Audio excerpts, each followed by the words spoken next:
Mobile ଦଉଛ ହଉ ଆମର ପ୍ରାୟ ବନ୍ଦ ହେଇଯାଇଛି କାହିଁ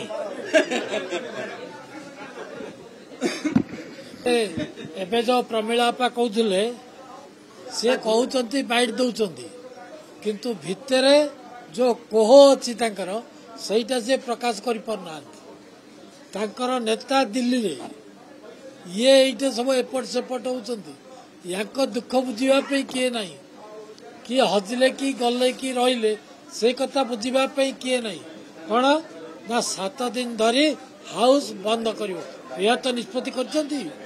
କଣ ପାଇଁ ଏ ଯୋଉ ଓଡ଼ିଶାର 4,50,00,000 ଲୋକ ଅଛନ୍ତି ସେମାନେ କଣ ଏ ପ୍ରହସନ ଦେଖିବା ପାଇଁ ଆମମାନଙ୍କୁ ପଠେଇଛନ୍ତି। ଯାହା ତ ପ୍ରହସନ 24 ବର୍ଷ କଲେ ଆଉ କଣ ଅଛି। ଲୋକେ ଚାହୁଁଛନ୍ତି ହାଉସଟା ଚାଲୁ। ଗୃହ ଚାଲିଲେ ବିଧାୟକ ମାନେ ଆମେ ସବୁ ଆସିଛୁ ଲୋକଙ୍କର ସ୍ୱଭାବ ଅସୁବିଧା ଗୃହ ଉପରେ ଉପସ୍ଥାପନ କରିବୁ। ସେମାନେ ତ କହୁନାହାନ୍ତି ନା ଆମେ ତ ଚଲେଇବା ପାଇଁ ରାଜି। ଯାହା କହିବେ ବିରୋଧୀ ଦଳ ସରକାର ରାଜି ମୋହନ ମାଝୀ ରାଜି କିନ୍ତୁ ମୋହନ ମାଝୀଙ୍କର କଥା କିଏ ଶୁଣିବା ପାଇଁ ପ୍ରସ୍ତୁତ ନୁହେଁ।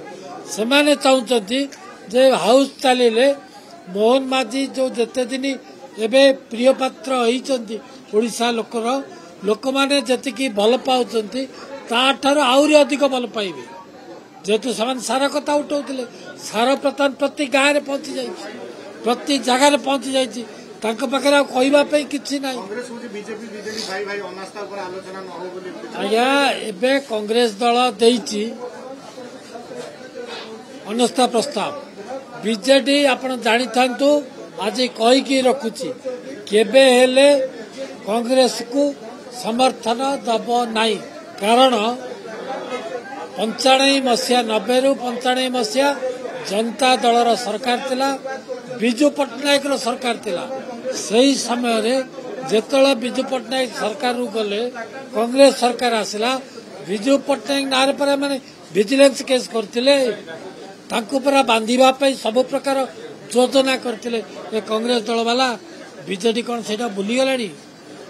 ବିଜୁ ଜନତା ଦଳ ସେଇଟା ଭୁଲିନି ଯେ ଆମର ଯିଏ ପ୍ରବାଦ ପୁରୁଷ ବିଜୁ ପଟ୍ଟନାୟକକୁ ଏମାନେ ଗିରଫ କରିବା ପାଇଁ ସବୁ ପ୍ରକାର ଯୋଜନା କରିଥିଲେ। ସେଥିପାଇଁ ଏମାନେ ଯୋଉ କାହା ହାତରେ କାହା କାନ୍ଧରେ ବାଡ଼ି ରଖିକିରି କାହା କାନ୍ଧରେ ହାତ ରଖିକିରି ଏ ଯୋଉ ଗୁଳି ଫୁଟେଇବା ପାଇଁ ଚାହୁଁଛନ୍ତି କଂଗ୍ରେସ ଦଳ ସେଇଟା ହବନି। ଆଗର ତ କଂଗ୍ରେସ ଦଳ କିଛି କରିନାହାନ୍ତି ଏବେ ମଧ୍ୟ କିଛି କରିବାର ନାହିଁ। କିନ୍ତୁ ଦୁଃଖର ପରିତାପର ବିଷୟ ହେଉଛି 3 ଦିନ ହେଇଗଲା ଗୃହ ଚାଲିପାରୁନାହିଁ। ଇଏ ବିରୋଧୀ ଦଳ ଯୋଉ ପ୍ରକାର ଦେଖାଉଛନ୍ତି ହାଉସରେ ସେଇଟା ଅତ୍ୟନ୍ତ ନିନ୍ଦନୀୟ। ଓଡ଼ିଶାବାସୀ ଆଜି ନିନ୍ଦା କରୁଛନ୍ତି। ସରକାର ଆସିଲା ପରେ ପରେ ପ୍ରଥମେ ପ୍ରତ୍ୟେକ ବ୍ଲକର କାର୍ଯ୍ୟକ୍ରମକୁ ବନ୍ଦ କଲେ। ପଞ୍ଚାୟତରାଜ ସିଷ୍ଟମକୁ ଅଚଳ କରିବା ପାଇଁ ସମସ୍ତ ଚକ୍ରାନ୍ତ କରିଥିଲେ।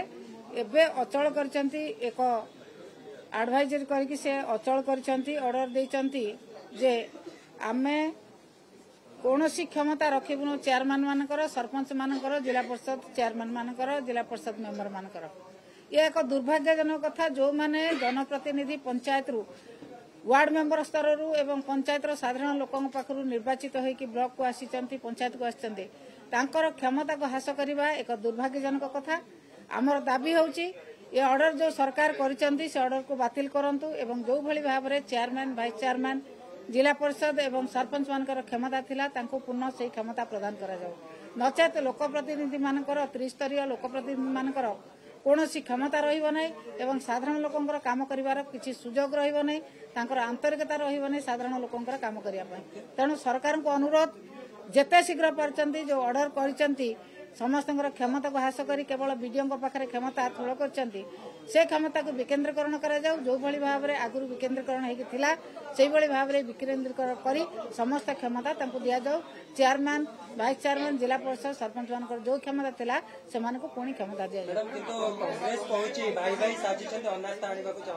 भाई भाई होती बीजेपी कांग्रेस होती भाई भाई अनास्था आने से 14 जन अनास्था से आने साहस कले केमती से विभिन्न चक्रांत किभली भाव में बीजेडी को बदनाम करेंगे ये हूँ चक्रांत 14 जन अनास्था आनिले क्या सहित आलोचना करते आम सहित आलोचना कले आगु आलोचना नक मन को मन अनास्था नहीं आसवे गोटे राजनीतिक स्लोगान देवे से राजनीतिक स्लोगान में कहीं सामिल हे ना 14 जन कहीं अनास्था आणुचंती क्या सहित आलोचना करके कौन राजनीतिक दल एभली भाव में दुस्साहस करे ना से केवल निजर प्रचार प्रसार निजर भूमिका को निभेवा से चेष्टा कर भूमिका लिभे पारिबे नाही से तो भोट दे तांको भोटर तो तले नाहांती तांको भोटर को तो सब दे देचंती बीजेपी के जेतिकी भोटर थिले तांको भोटर को से दे सारी चेष्टा करचंती बर्तमान भोटर को फेरे आने पई तांको भोटर बीजेपी रो आ कांग्रेस को फेरु नाहांती बीजेपी रो तो भोट नथिला बीजेडी रो थिला कांग्रेस रो थिला कांग्रेस भोट सब कुआडे गला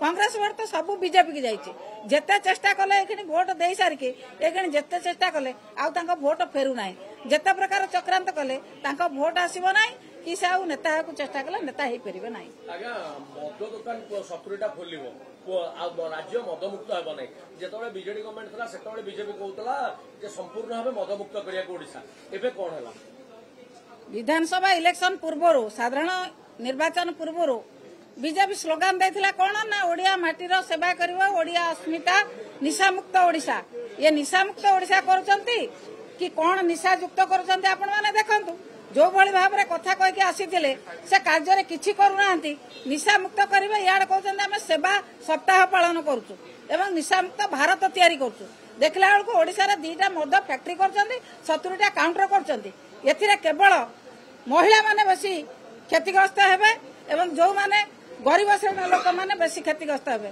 तेणु से हाउताश करने साधारण लोक गरीब लोकंर परिवार को हाउताश करने महिला मान को आहरी निर्यातना देवाई ये मद दुकान खोला होची सरकार किभली भाव में शोषण करेंगे साधारण लोक मद काउंटर खोलिकी किभली रोजगार करेंगे से कथार अच्छा साधारण लोक कथार नहांती जो ओडिया अस्मिता ओडिशा निशामुक्त ए साधारण लोक मैंने जानीगले ये बीजेपी सरकार बीजेपी दल केवल मिछ कहीकि सरकार को आसी ये सतरे कौन काम करना कि भविष्य में कर।